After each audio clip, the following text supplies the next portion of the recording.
Back எனக்கு ரொம்ப பிடிச்சது, ரொம்ப அழகா இருக்கு. நல்லா பாத்தீங்கன்னா நம்ம ஒரு ட்ரெஸ் எல்லாம் வேர் பண்ணுவோம்ல, பட்டு சாரி அந்த மாதிரி ஒரு லுக்ல ரொம்ப கியூட்டா இருக்கு. சோ இதெல்லாம் எவ்வளவுன்னு சொன்னீங்க? இது 45ல இருந்து ஸ்டார்டிங் ஆயிடும். 45 ரூபா மட்டும் தாங்க. சான்ஸ் எல்லாம் போகும்போது நானே ஒண்ணு வாங்கிட்டு போலான்னு இருக்கேன். செம கியூட்டா இருக்குங்க. அம்மாக்கெல்லாம் கொண்டு போய் கொடுத்தா ரொம்ப ஹாப்பியா ஃபீல் பண்ணுவாங்க.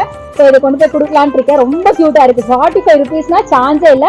இதுல பாத்தீங்கன்னா உங்களுக்கு இந்த மாதிரி ஒரு பேக்ல 6 பீசஸ் இருக்கும். நீங்க டோட்டலா வாங்கிக்கலாம். முக்கியமா இதோட பர்பஸ் என்னன்னு கேட்டீங்கன்னா, இது ரிட்டர்ன் கிஃப்ட்டுக்காக உள்ள ஐட்டம் இது. இப்ப இனிமே பாத்தீங்கன்னா வரலட்சுமி நோன்பு வரும், இந்த மாதிரி நிறைய குட்டி குட்டி ஃபெஸ்டிவல்ஸ் எல்லாம் வரும், வீட்டுல கொஞ்சம் பூஜை எல்லாம் வரும் இல்லையா, அதுக்கு நீங்க ரிட்டர்ன் கிஃப்ட் கொடுப்பீங்கல்ல, அதுக்கும் நீங்க யூஸ் பண்ணிக்கலாம். 45 ரூபா மட்டும்தான். ஸோ ஒன்ல பார்த்தீங்கன்னா 6 பீசஸ் இருக்கும். இது மாதிரி நீங்க நிறைய வாங்கிக்கலாம். நிறைய கலர் வெரைட்டிஸும் இருக்கு. நான் ஜஸ்ட் சாம்பிளுக்கு 2 மட்டும் காமிச்சேன். நெக்ஸ்ட் நம்ம பாக்குறது ஃபேன்சி லஞ்ச் பேக், அதாவது குட்டீஸ்க்கான ஃபேன்சி லஞ்ச் பேக். குழந்தைங்களெல்லாம் நீங்க ஸ்கூலுக்கு அனுப்பணும் அப்படின்னா சாமானியத்தில் அனுப்ப முடியாது.